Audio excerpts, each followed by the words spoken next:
The Mojave Desert held its secrets like a miser, vast and unforgiving that swallowed men whole, their bones bleached white beneath the merciless sun, their names forgotten by all but God. Thomas Miller knew this desert better than most.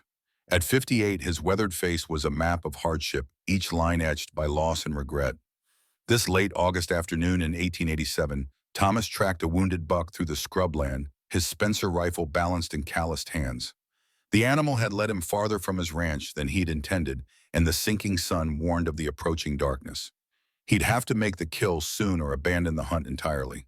The trail of blood droplets grew sparse on the dusty ground. Thomas knelt squinting at the horizon where heat waves danced above the parched earth. Something caught his eye, not the buck, but an unnatural mound beneath a stand of Joshua trees. Palm fronds lay scattered atop it, haphazardly arranged as if to hide whatever lay beneath. Thomas approached cautiously, rifle ready. Out here, caution meant survival. The desert wind whispered through the fronds and something shifted beneath them. He nudged the makeshift covering with his boot. A human hand, bruised and bloodied, slipped into view. Christ almighty, Thomas muttered, quickly setting his rifle aside. He pulled away the fronds to reveal a young woman no more than 25, her dress torn to rags, her skin mottled with purple and red welts. Dirt caked her face and dried blood matted her dark hair. By all appearances, she should have been dead. But as the last palm frond fell away, her eyes fluttered open, clouded with pain, but unmistakably alive. Her cracked lips parted. Thomas leaned closer, expecting a plea for water or help. "Bury me here," she whispered, her voice barely audible above the desert wind. The words struck Thomas like a physical blow. Not save me, not help me, but bury me here. His hands trembled as he assessed her injuries. Someone had beaten her savagely, then left her to die a slow death beneath the desert sun. Thomas had seen such cruelty before during the war and later in the so-called pacification campaigns against the frontier settlements. "You're not dying today, miss," he said, more to himself than to her. "Not if I can help it." Her eyes closed again, consciousness slipping away. Thomas glanced at the horizon, calculating. His ranch lay 5 miles east, too far to carry her, but he could return with his wagon. Yet the woman's condition was dire. Every minute might matter. "Damn it all," he muttered. Thomas stood at a crossroads. The smart choice was clear: leave her ride for help. But something in her face, something in those eyes that had looked at death and whispered to it, held him fast. In the deepening twilight, memories washed over him like a flash flood. Emily's face as consumption slowly claimed her 9 years ago. His daughter Mary's tearful goodbye as she boarded the eastbound train to Boston, vowing never to return to this godless country. The faces of innocence during the Apache Bend campaign, when his unit had burned a mixed settlement of natives and settlers to the ground on orders that later proved false. "What would you have me do, Emily?" he whispered to the empty air. Above him, a red-tailed hawk circled, rare in these parts, its russet feathers catching the last rays of sunlight. Thomas watched it for a long moment. In another life, he might have called it a sign. Decision made, Thomas lifted the woman as gently as he could. She was light, too, light, her body burning with fever. He whistled for his horse, an aging dun gelding that had carried him through 2 decades of frontier life. "Easy now," he murmured as he lifted the woman onto the saddle, then mounted behind her, cradling her against his chest. "Let's get you home." As Thomas Miller rode east with the dying woman, the desert darkness closed in around them. He didn't know her name or story, but he knew one thing with bone-deep certainty: this woman had been placed in his path for a reason. Perhaps it was chance, perhaps providence, or perhaps it was his last opportunity for redemption. The nightmares always started the same way. Thomas stood among the burning huts, rifle in hand, as women and children fled the flames. His commanding officer, Colonel James Wellington, shouted orders over the chaos. "Burn it all, leave nothing standing." Lieutenant Edmund Reynolds, a tall man with cold eyes, grabbed a torch from a private and set fire to the last standing structure, a small church where several families had taken refuge. Their screams pierced the night as Reynolds laughed. "They're harboring Apache raiders," Wellington had told them before the attack. "Every man, woman, and child in that village is complicit." But as the attack unfolded, Thomas saw no warriors, only terrified civilians. When he questioned the orders, Wellington had simply said, "Are you questioning me, Captain Miller? I'll have you court-martialed for insubordination." In the dream, Thomas always tried to save them. He ran toward the burning church, but his legs moved as if through molasses. He reached for a small girl cowering beside her dead mother, but before he could grasp her hand, flames engulfed them both. Thomas awoke with a gasp, sweat soaking his shirt despite the cool night air. For a moment, he didn't recognize his surroundings. The rough-hewn walls of his cabin swam into focus as reality reasserted itself. A single oil lamp burned low on the table, casting long shadows across the room. On his bed lay the woman he'd found in the desert, her breathing shallow but steady. Thomas had cleaned her wounds as best he could using the herbal remedies Emily had taught him. The woman's face, cleansed of dirt and blood, revealed delicate features and a strength that survival had hardened into her bones. Thomas poured himself a finger of whiskey and moved to the cabin's single window. Outside, the desert night was alive with stars, cold, distant witnesses to man's capacity for both cruelty and kindness. "I did what I could, Emily," he whispered to his absent wife. "You'd have done better, I expect." This one-sided conversation with Emily had become a habit in the years since her death. Sometimes in the depths of night, he could almost hear her reply, "Not tonight." Tonight only silence answered him. Thomas checked the woman's fever again. Still high, but perhaps a touch lower than before. He changed the cool cloth on her forehead and studied her face in the lamplight. Who was she? What violence had brought her to this state, and why had she asked him to bury rather than save her? Dawn was still hours away. Thomas settled back into his chair, Spencer rifle across his lap, a precaution born of years on the frontier. Whoever had done this to her might come looking to finish the job. If they did, they'd find Thomas Miller waiting. As sleep reclaimed him, Thomas's last thought was of the red-tailed hawk. In native lore, such birds were messengers, guides between worlds. Perhaps this woman was his message, his last chance to balance the scales before meeting his maker. The woman awoke on the third day, her scream piercing the morning quiet like a gunshot. Thomas, who had been making coffee at the stove, rushed to the bedside. "Easy now," he said, hands raised to show he meant no harm. "You're safe here." The woman scrambled back against the headboard, eyes wild with terror. Her gaze darted around the cabin, looking for escape routes, weapons, anything that might protect her. "Where am I?" she demanded, voice hoarse from disuse. "Who are you?" "Name's Thomas Miller. This is my ranch about 30 miles outside Tucson." He kept his distance, recognizing the fear in her eyes. "Found you in the desert 3 days back, half dead under some palm fronds." Recognition flickered across her face, followed by wariness. "Why didn't you just bury me like I asked?" Thomas considered his answer carefully. "Seemed to me you deserved a fighting chance. And you've been fighting hard. Fever broke last night." He poured a cup of water and set it on the small table beside the bed, then stepped back. "Don't reckon I caught your name, miss." She hesitated, weighing her options. Finally, she reached for the water with a trembling hand. "Clara," she said after drinking deeply. "Clara Dawson." "Well, Miss Dawson, you've had a rough go of it. Those injuries didn't come from a fall." Clara's face hardened. "No, they didn't." Thomas nodded, recognizing the wall she'd erected. He wouldn't press, not yet. "There's food when you're ready, and clean clothes belong to my daughter, but she's long gone east. Should fit well enough." He turned to leave, giving her space, but Clara's voice stopped him. "Why are you helping me?" Suspicion edged her words. "What do you want?" Thomas faced her again, meeting her gaze steadily. "Not everyone wants something, Miss Dawson. Sometimes folks just do what's right." "I haven't met many of those folks," she replied bitterly. "No," Thomas said quietly. "I expect you haven't." He left her, then stepping outside to tend his small herd of cattle.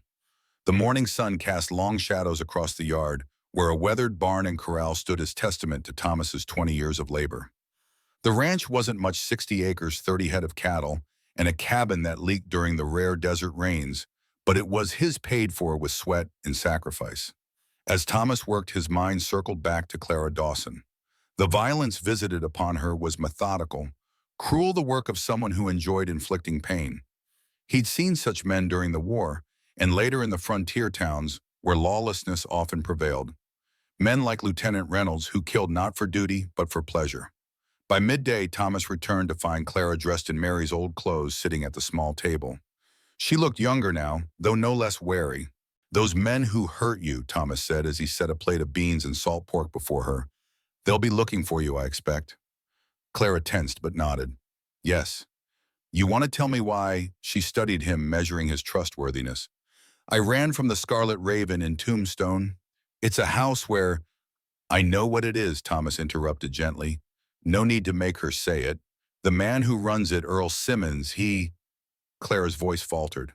When I refused a customer who'd beaten a girl nearly to death, Earl decided to make an example of me. Thomas's jaw tightened. And then left you to die in the desert. After taking what he figured was owed him, she said flatly. But I wasn't quite dead when they dumped me. Managed to drag myself under those palms. A bitter smile crossed her face. Thought it would be my grave. How'd you end up in such a place to begin with? Thomas asked, then immediately regretted it as pain flashed across Clara's face. Same way most girls do, she replied. No family, no money, no choices. Thomas nodded, not pressing further. Everyone on the frontier carried ghosts. Clara Dawson's were fresher than most. You can stay here while you heal up, he offered. It's not much, but it's quiet. Safe. Clara studied him with those wary eyes. Why would you risk it? This Earl Simmons, he's not a man to cross. Thomas poured himself a cup of coffee, considering his answer. Miss Dawson, I've lived 58 years on this earth. Fought in the war between the states, survived the Apache campaigns, buried a wife, and watched my only child turn her back on me. If the good Lord's kept me alive this long, it must be for something more than raising cattle and waiting to die. A hint of amusement crossed Clara's face, the first sign of anything besides fear or suspicion. So I'm your good deed, your ticket to heaven. Thomas chuckled. No, ma'am. If anything, you're a reminder that I've still got a pulse. Been a long time since anything happened on this ranch worth telling about. Well, Clara said softly, I won't stay long, just until I can travel. I've caused enough trouble. Thomas nodded, though something in him already rejected the idea of her leaving. Not because of any improper thought. Thomas Miller was many things, but not that kind of man, but because her presence had awakened something he'd thought long dead purpose. We'll see, was all he said. Rest up now. Tomorrow's soon enough to worry about what comes next. But Thomas Miller knew better. In the harsh arithmetic of frontier life, tomorrow's troubles had an ugly habit of arriving early and uninvited. Thomas rode into Tucson 3 days later, a list of supplies in his pocket and a Colt revolver on his hip. Clara's condition had improved enough that he felt comfortable leaving her alone at the ranch, though he'd shown her where he kept a shotgun just in case. The territorial town hummed with midday activity, freight wagons loaded with copper from the Bisbee mines, cowboys fresh from the trail with money to burn, and the usual assortment of merchants, drifters, and opportunists that populated any frontier settlement. Thomas tethered his horse outside Donovan's general store and stepped inside, nodding to the proprietor. Miller, Donovan greeted him. Been a while. Thought maybe the desert finally got you. Not yet, Patrick, Thomas replied, though not for lack of trying. He handed over his list coffee flour, sugar ammunition, and medical supplies. Donovan raised an eyebrow at the last item. Took a fall from my horse. Thomas explained the lie, coming easily. Patching myself up. Donovan nodded, not entirely convinced, but wise enough not to pry into another man's business. Heard there's trouble brewing down Tombstone way, he commented as he gathered the supplies. Some fancy house lost a girl. Owner's offering $100 to anyone who finds her. Thomas kept his expression neutral. That's so. Says she stole from him, but word is she near killed him before running off. Desperate type from the sound of it. Most runaways are, Thomas observed. Desperate, I mean. Well, this Earl Simmons, the owner, he's got men looking all over the territory. Even came through here yesterday asking questions. Thomas's hands stilled on the counter. He's still in town. Nah, moved on towards Silver Creek. But he'll be back, I reckon. Man like that used to getting his way. Thomas paid for his supplies, his mind racing. Earl Simmons had already traced Clara's path this far north. It wouldn't take much to lead him to Thomas's ranch, especially if Simmons offered enough money to loosen tongues. As Thomas loaded his purchases onto his horse, a voice called out from across the street. Well, I'll be damned, Captain Thomas Miller, large as life. Thomas turned to see a man in a dusty black suit approaching, a U.S. Marshal's badge gleaming on his chest. Henry Callahan, his thinning gray hair and full beard showing more silver than when Thomas had last seen him. Marshal Callahan, Thomas acknowledged with a nod. Didn't know you were stationed in Tucson. Going on 5 years now, Callahan replied, pumping Thomas's hand. Not as exciting as our days with the 7th Cavalry, but it keeps me in whiskey and tobacco. They had served together briefly during the Apache campaigns, though Callahan had been a lieutenant to Thomas's captain. That he now wore a marshal's badge spoke to his ambition, or perhaps his need for redemption. Many who had served in those campaigns sought ways to balance their ledgers with God. "What brings you to town?" Callahan asked. "Thought you'd sworn off civilization." "Supplies," Thomas said simply. "Ranch doesn't run itself." Callahan studied him with shrewd eyes. "Heard you had some excitement near your place. Body found out in the desert not 3 miles from your property line." Thomas's blood ran cold, but he kept his face impassive. "That's so, man named Pete Williams worked for a fella down in Tombstone. Seems he was tracking someone when he met his end. Bullet to the back of the head. Dangerous business tracking people who don't want to be found." Callahan nodded slowly. "Indeed it is, especially when the man you're working for has a reputation like Earl Simmons." At the name, Thomas couldn't hide his reaction. Callahan caught it immediately. "You know Simmons." Thomas chose his words carefully. "Know of him. Runs that house in Tombstone, the Scarlet Raven. Never had cause to meet the man." "Well, he's in quite a state over a girl who ran off, offering money, making threats. The usual." Callahan leaned closer. "Between us, Miller, I've had my eye on Simmons for some time. Man's involved in more than just whoring. Opium protection rackets may be worse." "Sounds like you've got your hands full," Thomas observed. "That I do." Callahan clapped him on the shoulder. "Good seeing you, Miller. Don't be a stranger. Stop by the office next time you're in town. We'll share a drink, talk about old times." Thomas nodded, though the last thing he wanted was to reminisce about old times with Henry Callahan or anyone else from that period of his life. As Callahan walked away, Thomas noticed a wanted poster tacked to the wall of the general store. The sketch showed a bearded man with cold eyes. "Earl Simmons," the poster declared, "wanted for questioning in connection with murder and trafficking. $200 reward." Thomas studied the face, feeling a prickle of recognition that went beyond simply knowing of the man's reputation. There was something familiar in those eyes, something that tugged at memories Thomas had long tried to bury. He mounted his horse and turned toward home unease, settling in his gut like a stone. Clara Dawson had brought trouble to his door, but Thomas was beginning to suspect that trouble would have found him eventually with or without her help. The desert sky darkened rapidly as Thomas approached his ranch, heavy clouds gathering on the horizon. A dust storm was brewing, not uncommon in late summer, but potentially deadly for anyone caught unprepared. He urged his horse to a faster pace, anxiety gnawing at him. The cabin came into view just as the first gust of wind whipped across the yard carrying stinging particles of sand.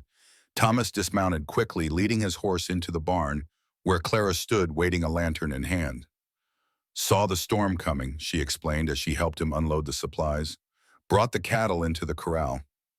Thomas nodded his thanks, impressed by her initiative.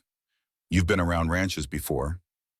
"My father had a small place years ago," she said, her voice softening with memory, "before everything changed. They worked together to secure the barn doors against the intensifying wind.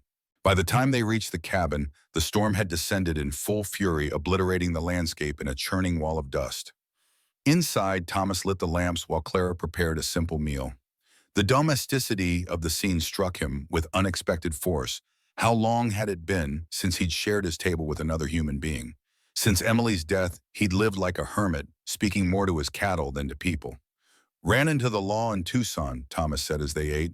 "Marshal named Callahan. He mentioned a man found dead near my property, one of Simmons's men." Clara set down her fork, face paling. "They're looking for me." "Yes." Thomas saw no point in softening the truth. "Simmons is offering $100 to anyone who finds you. Says you stole from him." A bitter laugh escaped her. "The only thing I stole was myself." "Callahan seems to have Simmons in his sights for other reasons. There's a wanted poster in town, $200 for information on murder charges." Clara's expression darkened. "That doesn't surprise me. Earl, he enjoys hurting people. Not just the girls, anyone who crosses him." The wind howled around the cabin, rattling the windows as if seeking entrance. Thomas added wood to the stove, the familiar task giving his hands something to do while his mind worked. "We need to consider your options," he said finally. "Simmons knows you headed north. Won't take much for him to connect the dots to my place." "I told you I wouldn't stay long," Clara replied, her walls visibly rebuilding. "I can leave tomorrow once the storm passes." "And go where?" Thomas challenged. "With no money, no horse. The desert would claim you inside a day." Clara met his gaze defiantly. "Then what do you suggest, Mr. Miller? I won't go back to that place. I'd rather die." "No one's suggesting that," Thomas said firmly. "But running without a plan is just a slower form of suicide." The storm's fury peaked, sand hissing against the cabin walls like 1,000 tiny vipers. In the flickering lamplight, Clara's face seemed to shift between woman and child, vulnerable one moment, hardened the next. "Why do you care what happens to me?" She asked the question, emerging not as a challenge, but as genuine bewilderment. "You've done your Christian duty, saved me from death. Why risk more?" Thomas considered the question, searching for an answer that would make sense to her and to himself. The truth was, he wasn't entirely sure. Something about Clara Dawson had awakened the man he used to be before war, and guilt had hollowed him out. "Maybe I'm tired of watching people suffer when I have the power to help," he said finally. "Maybe I've stood by too many times when I should have acted." Clara studied him, seeming to look beyond his weathered exterior to something deeper. "You were a soldier." It wasn't a question. "Yes," Thomas confirmed. "Union Army during the Civil War, then the frontier campaigns afterward." "The pacification campaigns," Clara said, a strange edge to her voice, "against the hostile tribes and settlements." Thomas's gaze sharpened. "How would you know about that?" For a moment, something flickered in Clara's eyes, a shadow of memory quickly suppressed. "People talk. Even in places like the Scarlet Raven, men speak of their pasts, especially soldiers." Thomas accepted the explanation, though something about her reaction nagged at him. Before he could probe further, a sound cut through the storm's roar, hoofbeats approaching the cabin. He moved to the window, peering through a gap in the shutters. 3 riders materialized from the swirling dust, their features indistinct, but their purpose unmistakable. The lead rider wore a duster that whipped around him like dark wings. "It's Simmons," Thomas said quietly, reaching for his rifle. "And he's brought company." Clara's face drained of color. "How did he find me so quickly?" "Money loosens tongues." Thomas handed her the shotgun. "There's a cellar under the floor by the stove. Trapdoors covered by the rug. Get down there and stay quiet." "I won't leave you to face them alone," Clara protested. "This isn't a discussion," Thomas replied, checking his ammunition. "I've dealt with men like Simmons before." The determination in his voice must have convinced her. Clara nodded, moving to the trapdoor and disappearing into the darkness below. Thomas replaced the rug, then positioned himself by the window, Spencer rifle in hand. Outside, the riders halted before the cabin. The storm had eased slightly, allowing Thomas to make out their features. Earl Simmons sat tall in his saddle, a lean man with sharp features and eyes like chips of ice. Flanking him were 2 hard-faced men with rifles across their laps, hired guns by the look of them. Thomas took a deep breath, steadying himself. At 58, he was long past his fighting prime, but experience counted for something. These men might be killers, but Thomas Miller had faced worse odds and lived to tell the tale. He stepped onto the porch, rifle held casually but ready, as the 3 riders watched him through the swirling dust. "That's far enough," Thomas called above the wind's moan. "State your business." Earl Simmons studied him with those cold eyes, a smile touching his lips that never reached his gaze. "Afternoon, friend. Caught in this storm, saw your place. Hoping for shelter till it passes." "Not running a hotel," Thomas replied evenly. "Tucson's 10 miles south. You'll make it if you ride hard." Simmons's smile tightened. "Mighty and hospitable, considering. 3 travelers in need and you turn us away." "3 armed men riding in a storm just happened to find my remote ranch." Thomas kept his tone level. "Forgive my skepticism." The pretense dropped from Simmons's face like a discarded mask. "I'm looking for a woman. Dark hair, early 20s, likely injured. Stole something valuable from me in Tombstone." "Haven't seen anyone matching that description," Thomas said. "Mind if we look around?" Simmons asked, though it wasn't really a question. "Won't take but a minute." "Yes, I mind." Thomas shifted his rifle slightly, not raising it but ensuring they noted its presence. This is private property. Unless you've got a warrant, I suggest you move on. The two gunmen tensed hands, moving toward their weapons, but Simmons held up a hand to stop them. He studied Thomas with renewed interest, as if seeing him properly for the first time. "What's your name, friend?" he asked. "Thomas Miller." A strange expression crossed Simmons's face, recognition mixed with something else. "Miller," he repeated slowly. "Captain Thomas Miller of the 7th Cavalry." Now it was Thomas's turn to feel a jolt of recognition. He scrutinized Simmons more carefully, peeling away the years to see the man he might have been 2 decades earlier. "Lieutenant Reynolds," Thomas said quietly, the name emerging from long-buried memories. "Edmund Reynolds." Simmons or Reynolds smiled thinly. "So you do remember. It's been a long time, Captain." The pieces fell into place with sickening clarity. Edmund Reynolds had been under Thomas's command during the Apache Bend campaign, a cold-eyed lieutenant with a reputation for unnecessary brutality. After the war, many soldiers had changed their names, especially those with actions they preferred to leave buried. "You've come up in the world," Thomas observed, "from lieutenant to pimp. Your mother must be proud." Reynolds' smile vanished. "And you've fallen quite far, Captain. From leading men to hiding whores in the desert." "I told you there's no one here but me," Thomas maintained, though he knew Reynolds didn't believe him.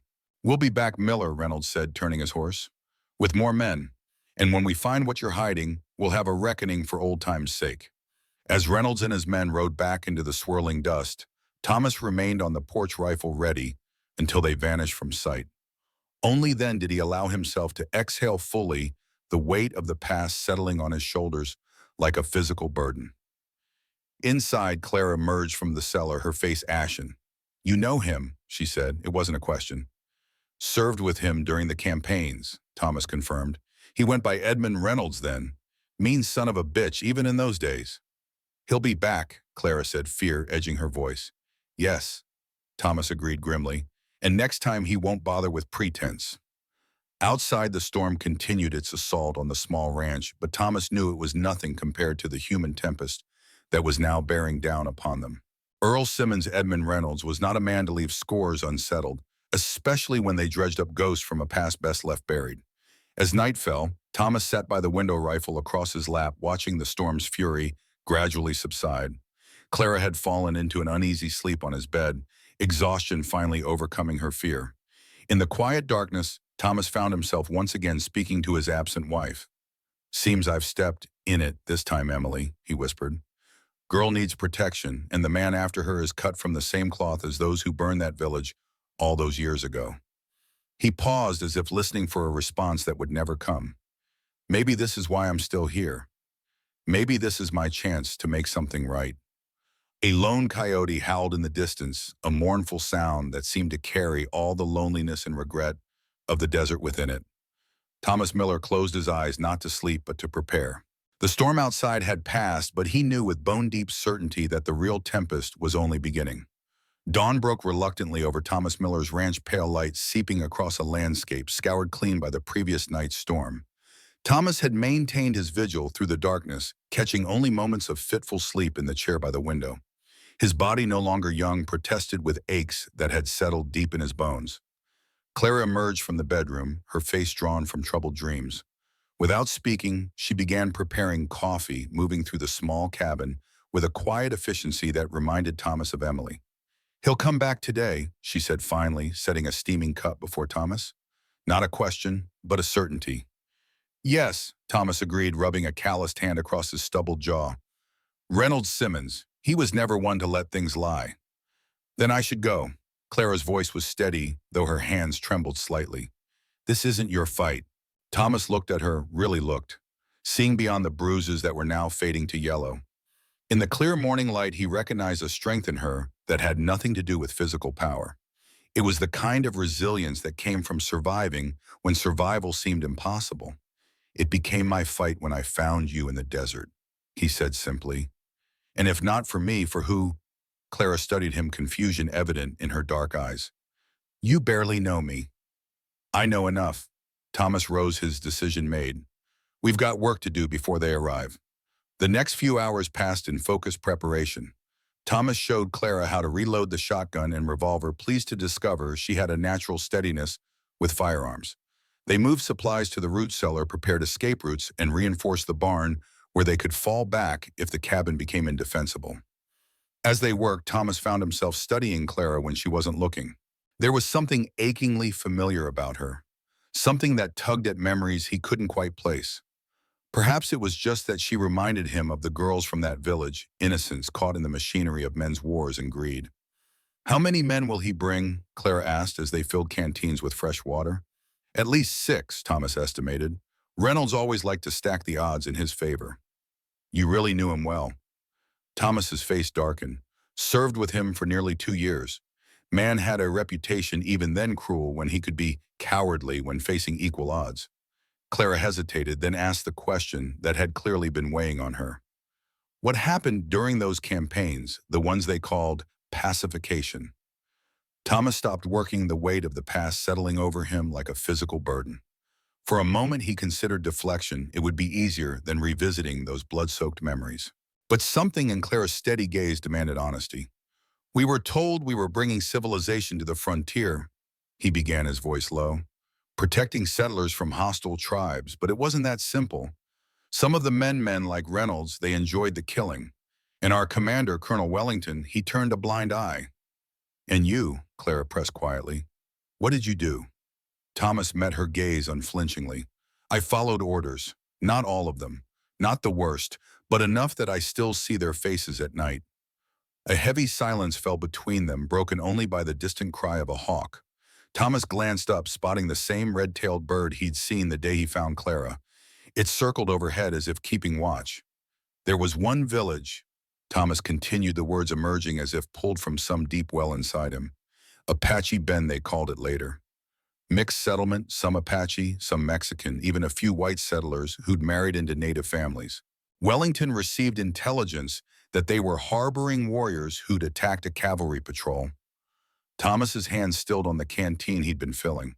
"We surrounded them at dawn. No warning. Reynolds led the first charge. By midday, there wasn't a building left standing." Clara's face had gone very still. "When was this?" 1869. June, I think. Hard to recall exactly, tried to forget most of it. Something flickered in Clara's eyes, a shadow of recognition or pain quickly suppressed. "And this Colonel Wellington, what happened to him?" "Promoted," Thomas said bitterly. "Last I heard, he was in Washington advising on Indian affairs. Man always did fail upward."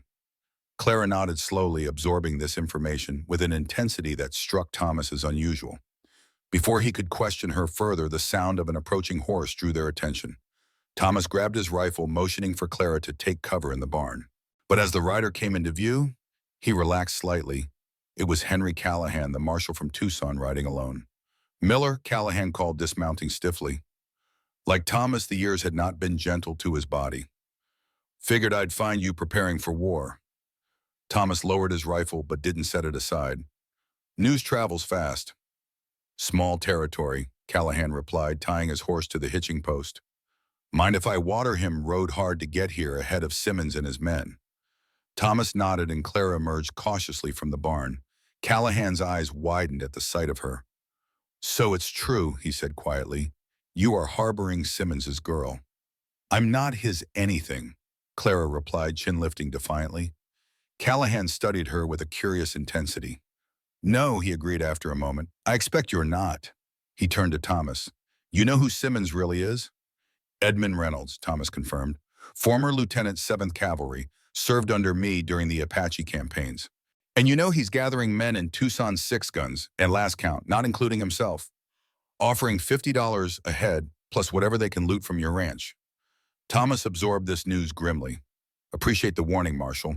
But if you're here to arrest the girl, we're going to have a problem." Callahan shook his head. "I'm not here for her. I'm here about Reynolds." He turned to Clara. "Miss, would you give us a moment? This concerns matters from before your time." Clara looked at Thomas, who nodded reassuringly. Once she had retreated to the barn, Callahan lowered his voice. "I've been tracking Reynolds for 18 years, Thomas. Ever since Apache Bend." Thomas's brow furrowed. "Bum. What's your interest in that? You weren't even with our unit then." "No," Callahan agreed. "But I've been investigating it since '71. That intelligence Wellington received about hostile warriors fabricated. The entire operation was a cover-up. A cover-up for what? Callahan glanced toward the barn, ensuring Clara was out of earshot. Treason, he said flatly. Reynolds was selling information to Mexican separatists, battle plans, troop movements, weapons, shipments. Wellington found out, but instead of court-martialing him, they made a deal. Thomas felt as if the ground had shifted beneath his feet. What kind of deal? The kind where innocent people die to protect powerful men, Callahan replied bitterly. There was evidence in that village a settler named John Dawson had intercepted messages between Reynolds and his Mexican contacts. Wellington couldn't risk exposure, so they burned the whole place to the ground. Dawson, Thomas repeated the name, striking a chord. The girl, her name is Clara Dawson. Callahan nodded grimly. Thought as much when I saw her. Has she told you about her past before Tombstone?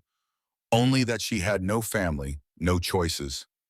A cold realization was forming in Thomas's mind. Are you saying she's from Apache Bend, a survivor? One of the very few, Callahan confirmed. Most were killed in the initial attack. A handful escaped, mostly children who hid or were away from the village. Reynolds has been hunting down survivors for years, ensuring no witnesses remain. Thomas felt physically ill. The attack had been unconscionable enough when he believed it was merely a military overreaction. To learn it had been a deliberate massacre to cover up treason, the weight of it threatened to crush him. Does she know, he asked hoarsely, about Reynolds, about why her family died? I doubt it, Callahan replied. She was, 7 or 8 when it happened? Old enough to remember but not to understand. Thomas's mind raced back to their earlier conversation, Clara's intense interest in the Apache campaigns, her strange reaction when he'd mentioned the date. She remembered something even if she didn't know what it meant. Why are you telling me this now? Thomas demanded. Because Reynolds isn't just coming for the girl, Thomas. He's coming for you too. You were there. You might not have known the truth then, but you're a loose end now. Callahan's face was grave. And there's more. Reynolds is still working with someone powerful, someone who's been shielding him all these years. Wellington, Thomas surmised. Got to be. The colonel's a general now, chairs a committee on frontier security. Callahan straightened, decision made. I can get the girl to safety, take her to Fort Lincoln while you deal with Reynolds. Thomas considered the offer. It made tactical sense. Clara would be safer away from the coming confrontation. Yet something in him rejected the idea of sending her away with Callahan or anyone else. Perhaps it was stubborn pride, or perhaps it was the debt he now realized he owed her. No, he said firmly. She stays if she wants to. Her choice. She's had enough men deciding her fate. Callahan looked like he wanted to argue but thought better of it. Your funeral, he muttered, but I'm staying too. Been chasing this ghost too long to walk away now. Before Thomas could respond, Clara's voice cut through the air. You don't need to talk about me as if I'm not here. Both men turned to find her standing at the barn entrance, her expression unreadable. How much did you hear? Thomas asked. Enough. Clara approached them, her steps measured and deliberate. I remember more than you think, Marshal Callahan. I remember soldiers coming at dawn. I remember fire and screaming. I remember hiding in the root cellar while my mother told me not to make a sound no matter what I heard. Her voice remained steady, but Thomas saw the cost of this control in the whiteness of her knuckles. What I don't remember is why. Why did they kill everyone? What had we done? Callahan exchanged a glance with Thomas, silently debating how much to reveal. Finally, Thomas stepped forward. Nothing, he said quietly. Your people had done nothing. It was a cover-up for Reynolds' treason. Your father had evidence that could have exposed him in Wellington. Claire absorbed this, her face going still as stone. So my family, my entire village died to protect 2 men's careers. Their crimes, Callahan corrected gently. Treason carries the death penalty. A bitter laugh escaped Clara, sharp and painful as breaking glass. And how many people did they kill to avoid that penalty? Marshal, how many children orphaned? How many lives destroyed? Neither man had an answer for her. Clara turned to Thomas, her eyes burning with a new intensity. You were there, she said. It wasn't a question. Thomas nodded, unable to deny it. I led one of the companies. I didn't know the truth, but that doesn't absolve me. Nothing could. He expected hatred, rage would have understood either. Instead, Clara studied him with an unsettling calmness. Did you kill anyone that day? She asked. No, Thomas answered honestly. I ordered my men to secure the perimeter. By the time I realized what was happening inside the village, Reynolds and his men had already... He couldn't finish the sentence. I remember a soldier, Clara said softly, tall with sad eyes. He found me hiding after it was over, carried me to a wagon with other children, told me to be brave. Thomas's heart stuttered in his chest. The memory surfaced like a drowning man breaking water, a small girl with dark eyes clutching a rag doll, her face streaked with soot and tears. He had lifted her into the wagon bound for the mission at Tucson, told her she was safe now. One of the few times in his life he had lied without knowing it. That was you, Clara said, recognition dawning in her eyes. Thomas nodded, unable to speak past the constriction in his throat. The moment hung between them, fragile and charged with a significance that Callahan, watching from the sidelines, could sense but not fully comprehend. Finally, Clara broke the silence. So what happens now? Reynolds comes, Thomas said simply, and we decide whether to run or stand our ground. I've spent 10 years running, Clara replied, her voice hardening. I'm done with it. Callahan cleared his throat. It's not just Reynolds. If Wellington is still protecting him, you're going against power you can't imagine. Military, political, the kind of men who can make people disappear with a word. Then we need evidence, Clara said. Something that proves what they did. The kind of evidence your father had, Thomas mused. Do you remember anything about it? Papers, letters, anything your father might have hidden? Clara frowned, concentration etching lines between her brows. I don't... She stopped suddenly, a memory visibly surfacing. Wait, there was a book, my mother's Bible. Father put something inside it before the soldiers came. Said it was very important that people in Tucson needed to see it.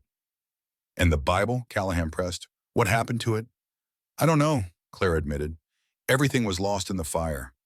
The three fell silent, the weight of thwarted justice settling over them. Then Thomas straightened, a realization dawning.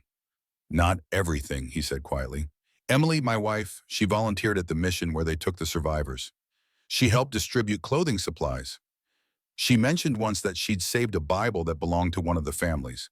Said it seemed wrong to let something so personal be discarded. Hope flickered across Clara's face. Where is it now? If she kept it, it would be in her trunk, in the cellar.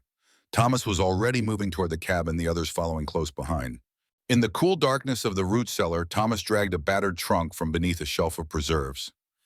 The initials EM were burned into the lid. Emily Miller, the woman who had brought light to his darkest days.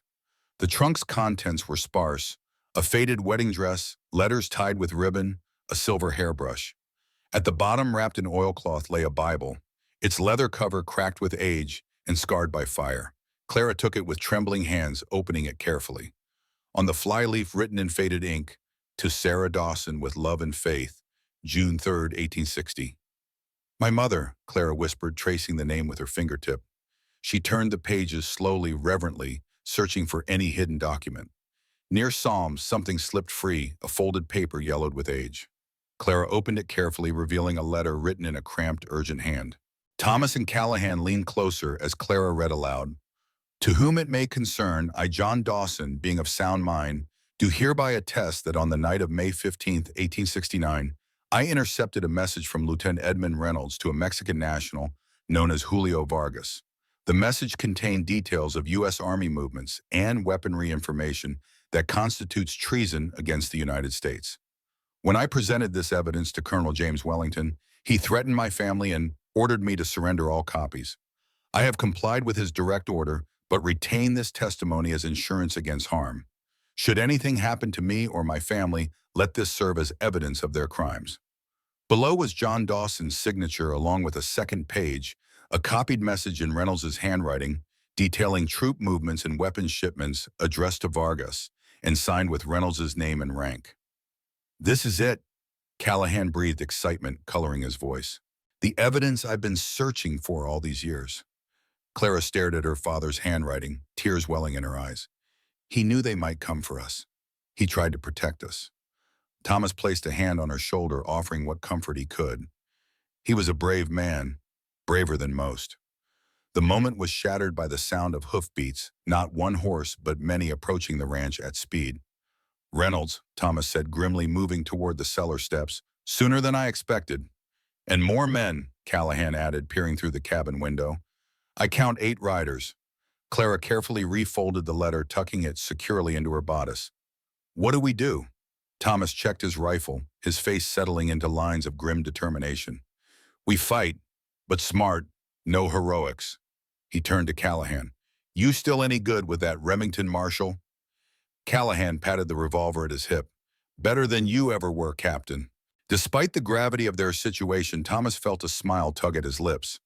Some bonds forged in blood and gunpowder never truly broke. Clara, Thomas said, turning to her, take position in the barn loft. Good vantage point, and they won't expect fire from there. Aim for the horses if you can. Unhorsed men are half as dangerous. She nodded, taking the shotgun and moving toward the back door. And Clara, Thomas called after her. She paused, looking back. Whatever happens, that letter needs to reach Fort Lincoln. Marshal Dawes there is an honest man. He'll see justice done. Nothing's going to happen to you, she replied firmly. Not today. As she slipped out the door, Thomas turned to Callahan. You sure you want to be part of this? Could cost you that badge. Callahan checked his ammunition with practiced hands. Been chasing this ghost for 18 years, Miller. Badge be damned. Outside, the riders had halted just beyond rifle range. Reynolds sat at their center, his duster flapping like dark wings in the morning breeze. Through his rifle scope, Thomas could see the cold smile on the man's face, the smile of someone who believed victory was already his. This doesn't end well for him, Thomas said quietly, more to himself than to Callahan. Not this time.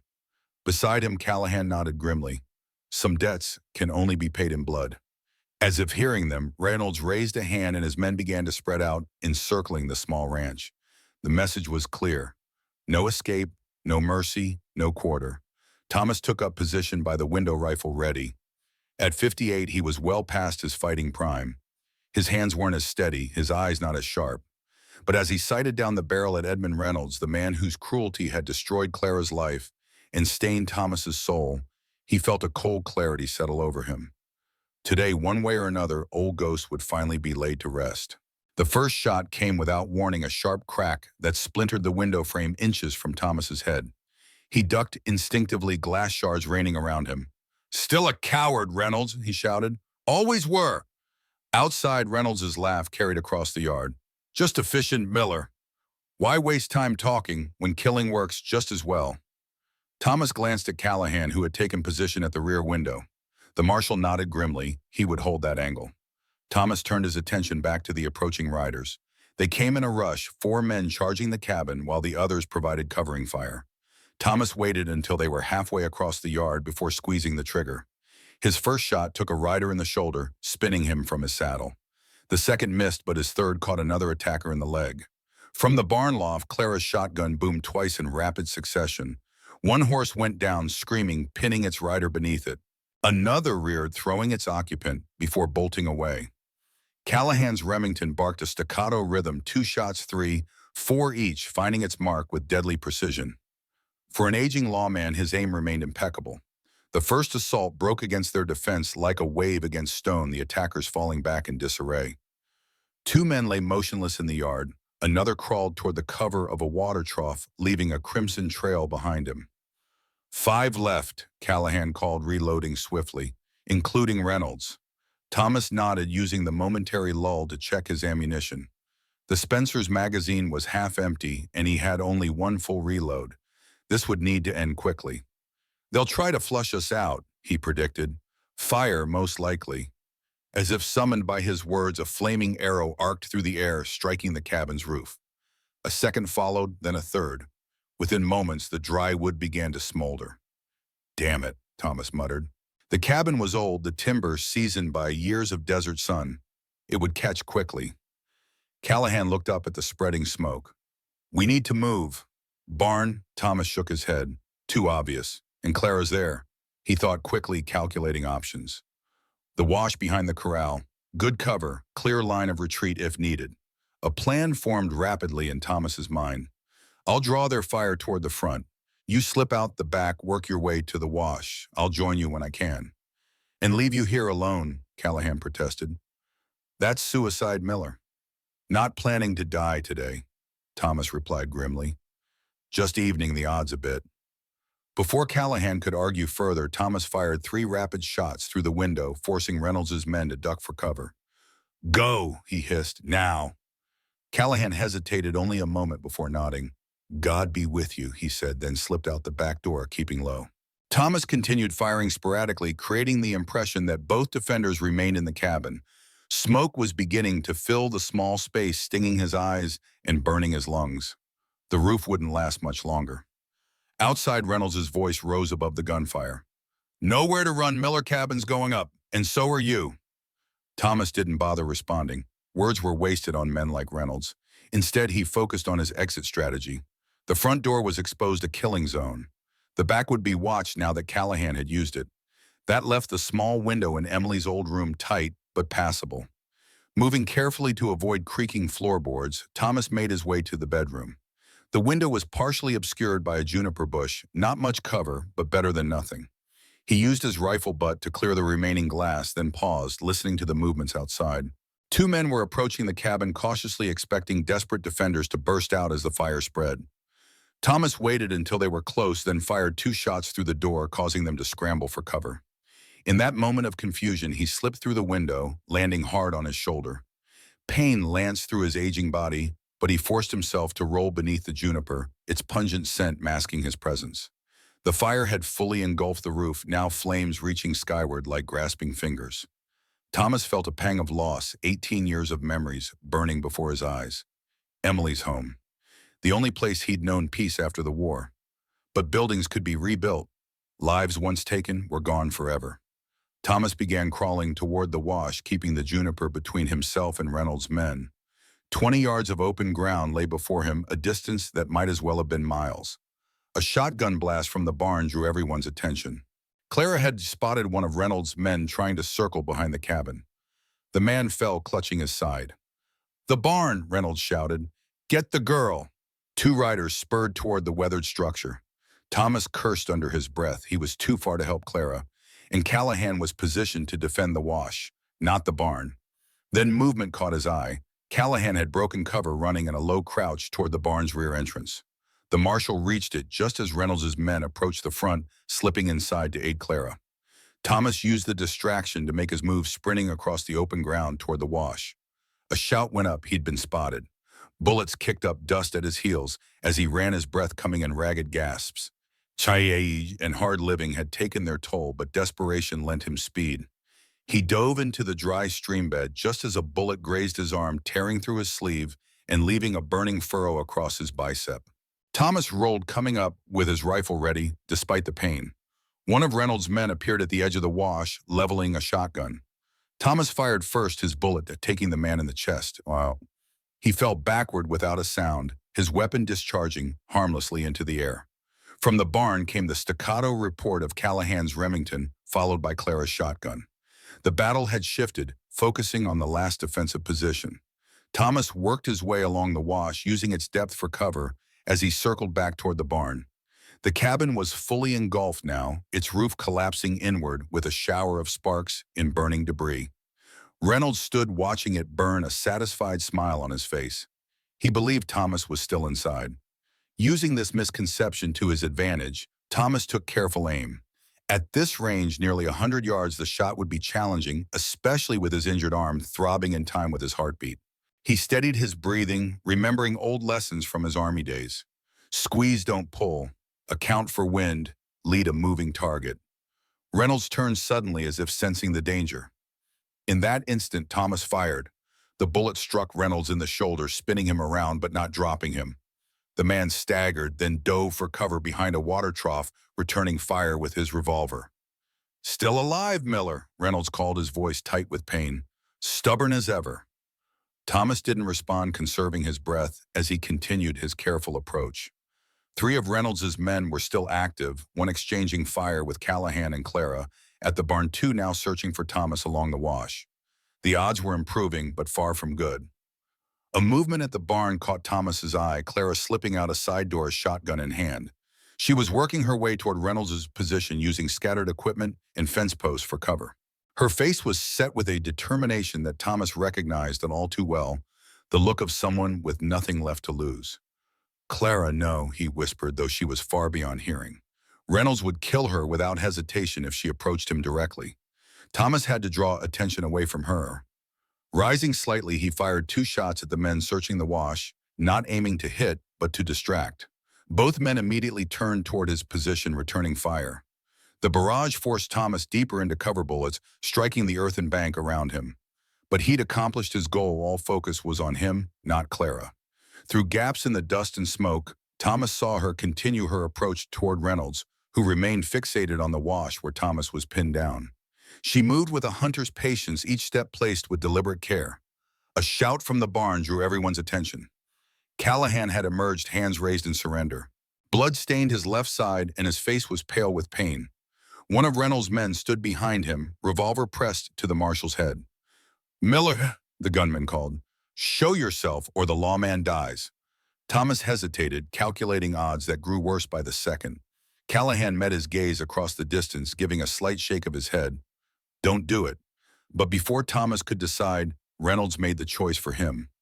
"Kill him," Reynolds ordered coldly. "He's outlived his usefulness." The gunman pressed his revolver against Callahan's temple. The marshal closed his eyes, lips moving in what might have been a prayer. A shotgun blast shattered the moment. Clara had abandoned stealth for speed, firing from 30 yards away. The shot pattern was wide at that distance, but several pellets found their mark, causing Reynolds to cry out in pain. The distraction was enough. Callahan drove an elbow into his captor's stomach, then twisted the man's gun arm with a marshal's practiced skill.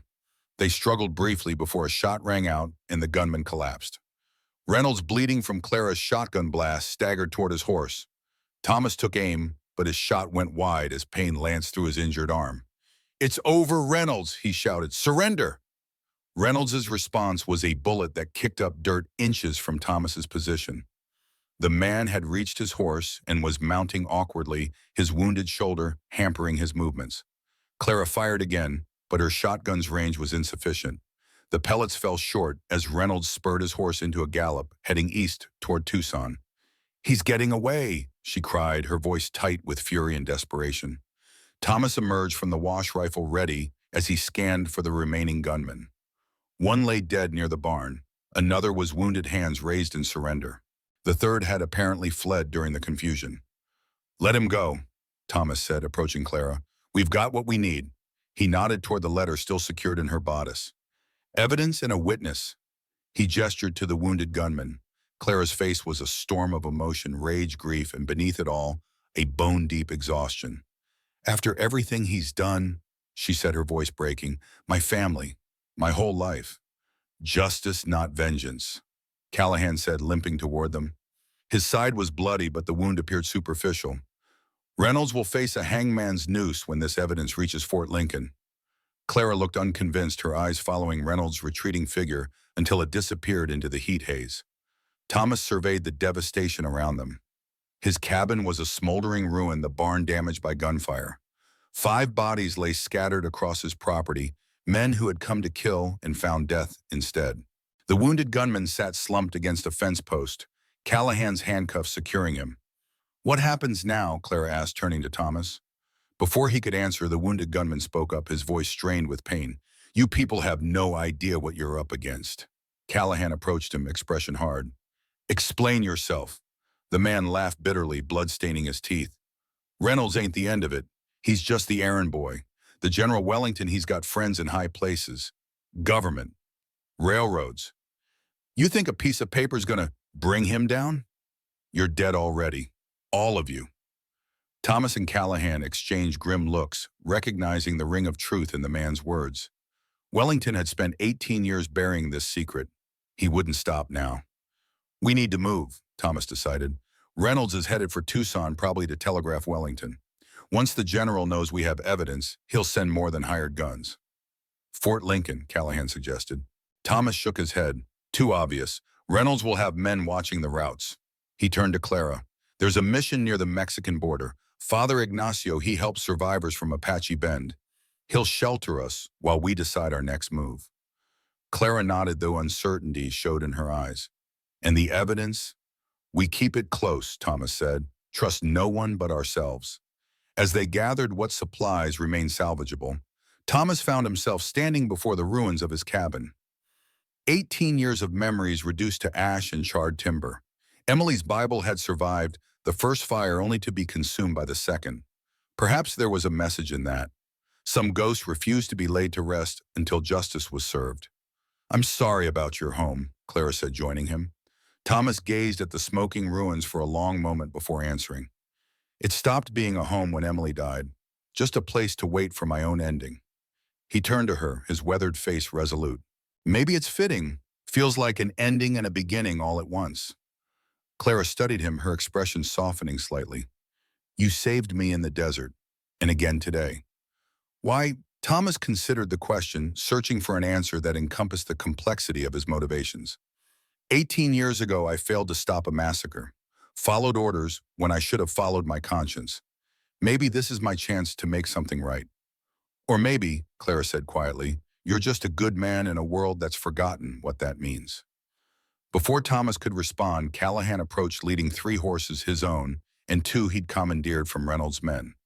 "We should move," the marshal said. "Reynolds will have reached Tucson by nightfall."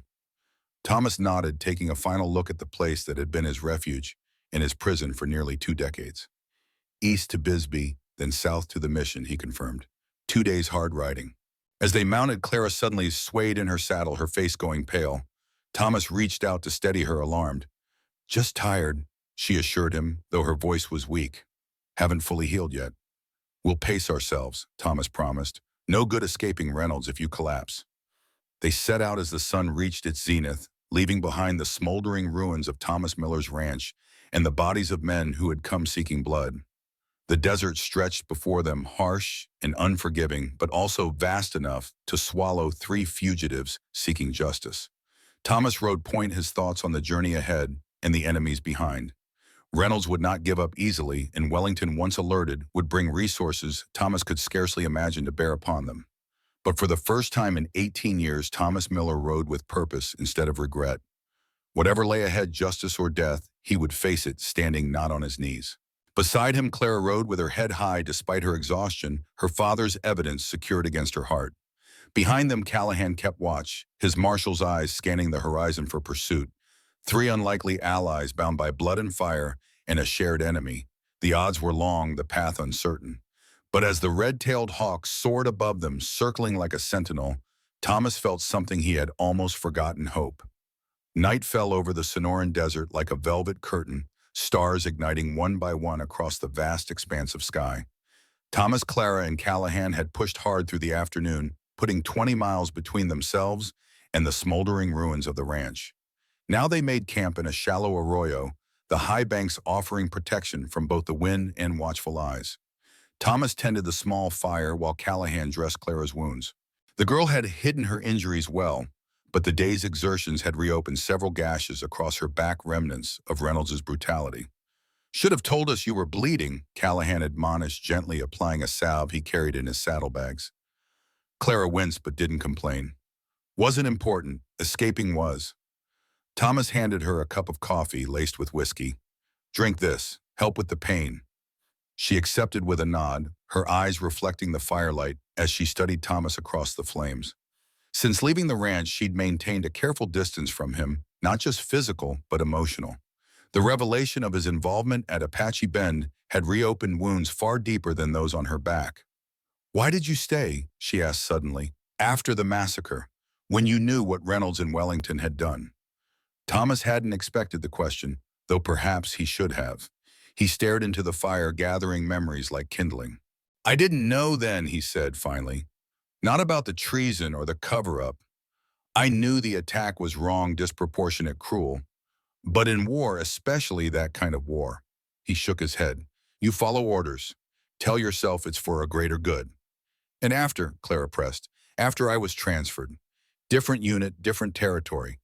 By the time I started hearing rumors about Apache Bend, the official story was set in stone. Hostile settlement, legitimate military action." Thomas's voice hardened. "I left the army in '71. Couldn't stomach it anymore." Callahan, finishing with Clara's bandages, joined the conversation. Wellington made sure the truth stayed buried. Anyone who asked questions found themselves transferred to the Dakota territories, or worse. "Like you?" Thomas asked. Callahan nodded grimly. Busted back to lieutenant sent to Fort Laramie for 3 years. By the time I got out and started wearing this badge, the trail was cold. Clara pulled her shirt back into place, movements stiff with pain. And now Reynolds knows we have evidence. He'll go straight to Wellington. Yes, Thomas agreed, which means we can't take the direct route to Fort Lincoln. They'll be watching the roads. How far to this mission you mentioned? Callahan asked, checking his Remington before tucking it back into its holster. 2 days if we push hard. Father Ignacio's been there 30 years, helped survivors from a dozen frontier conflicts. He'll give us shelter while we plan our next move. Clara stared into the darkness beyond their small circle of light. And if Reynolds finds us before then? Thomas's hand moved to his rifle, the gesture unconscious but telling. Then we finish what started at the ranch. Silence fell between them, broken only by the soft popping of the fire and the distant cry of a coyote. Each was lost in private thoughts, weighing the odds that stretched before them like the vast desert itself. Callahan finally broke the silence. I'll take first watch. You two rest. Thomas nodded gratefully. Despite his determination, exhaustion pulled at him like quicksand. His arm throbbed where the bullet had grazed it, and deeper aches, the protest of a body no longer young, had settled into his bones. As Callahan moved to a position overlooking their back trail, Clara settled onto her bedroll, pulling a blanket around her shoulders against the desert's nighttime chill. Miller, she said softly, using his surname as she had since learning the truth. If we don't make it, if Reynolds or Wellington catches up to us, promise me something. Thomas met her gaze across the dying fire. Name it. The evidence doesn't fall into their hands, no matter what. Her eyes held a steely determination that reminded Thomas of her father's handwriting, neat, precise, unyielding. I promise, he said simply. Clara nodded satisfied and turned away, pulling the blanket tighter around her. Thomas watched her for a moment, then leaned back against his saddle, staring up at the star-filled sky. Somewhere up there, he thought Emily was watching. What would she think of him now, running from his past and towards it, simultaneously protecting the daughter of people he had failed to save? Sleep, when it came, was thin and troubled, filled with dreams of burning cabins and accusing eyes. Ta-da. They rode at dawn, pushing southeast toward the border. The terrain grew more rugged as they descended from the high desert into a landscape of broken canyons and weathered mountains, the Sierra Madre's northern sentinels. By midday, the heat had become oppressive waves of it, rising from the baked earth. They paused in the shadow of a massive rock formation, watering the horses from their dwindling supplies. 2 riders, Callahan said quietly, nodding toward the ridge they had crossed an hour earlier. Following our trail. Thomas squinted against the glare, making out the distant figures. Reynolds' men. Or local bandits, Callahan replied. Either way, trouble. Clara checked her shotgun, her movements economical, despite her injuries. We can ambush them in that narrow pass ahead. Both men looked at her with surprise. Thomas saw not just determination in her face, but a hardness that hadn't been there before, or perhaps had always existed beneath the surface, waiting for circumstances to bring it forth. No, he decided. We keep moving. Mission's less than a day away now, and killing brings attention we don't need. Clara looked like she wanted to argue, but nodded curtly. They mounted and continued, setting a faster pace despite the heat. The pursuit remained distant, but constant throughout the afternoon, neither gaining nor falling back. As the sun began its descent toward the western horizon, Thomas led them into a maze of slot canyons, narrow passages carved by ancient floods, their walls rising 50 feet or more on either side. Easy to get lost in here, Callahan observed, glancing nervously at the ribbon of sky visible above them. That's the idea, Thomas replied. I know these canyons. Reynolds' men likely don't. They wound through the labyrinth, and as shadows lengthened, the temperature dropping rapidly as direct sunlight disappeared. Several times they doubled back, crossed their own trail, or took seemingly random turns. Finally, as twilight deepened into true darkness, they emerged into a small box canyon. A spring bubbled from the rock wall at its far end, feeding a pool of clear water, but surrounded by unexpected greenery. We'll rest here, Thomas decided. No fire tonight. They made a coal camp, eating jerky and hardtack, while the horses drank their fill from the spring. Thomas took first watch, positioning himself on a narrow ledge that offered a view of their back trail. Below him, Clara and Callahan settled against their saddles, speaking in low voices. Thomas couldn't make out their words, but their postures suggested serious conversation. Occasionally, Clara would glance up at him, her expression unreadable in the darkness. Hours passed with no sign of pursuit. Thomas was about to descend and wake Callahan for the second watch when a flicker of movement caught his eye, not from the canyon entrance, but from the rim above. Silhouetted against the star-strewn sky, a figure moved with the silent grace of a hunting cat. Thomas recognized the shape of a rifle in the man's hands. Slowly, Thomas raised his Spencer, taking careful aim. At this range and this light, the shot would be difficult but not impossible. He held his breath, finger tightening on the trigger. The figure paused, scanning the canyon floor where Clara and Callahan slept, unaware of the danger above. Thomas fired. The sound was deafening in the confined space, echoing off the canyon walls like thunder. The figure on the rim jerked, then toppled forward, falling with a sickening thud onto the rocks below. Instantly, Clara and Callahan were on their feet, weapons ready. "Above us," Thomas called, already reloading. "At least one more on the rim." Gunfire erupted from multiple directions, not just the rim, but the canyon entrance as well. They'd been surrounded while they slept. "Take cover," Callahan shouted, dragging Clara behind a large boulder as bullets sparked off the stone around them. Thomas fired at muzzle flashes, then scrambled down from his perch as return fire chipped away at his position. He joined the others behind the boulder, wincing as a bullet grazed his hat. "How many?" Clara asked, her voice steady despite the chaos. "At least 4, maybe more," Thomas replied, checking his ammunition. "They've got us pinned." Callahan peered around the boulder, then jerked back as a bullet struck inches from his face. "Can't stay here. They'll flank us soon enough." Thomas surveyed their position grimly. The box canyon had seemed like perfect shelter, and it was a perfect trap.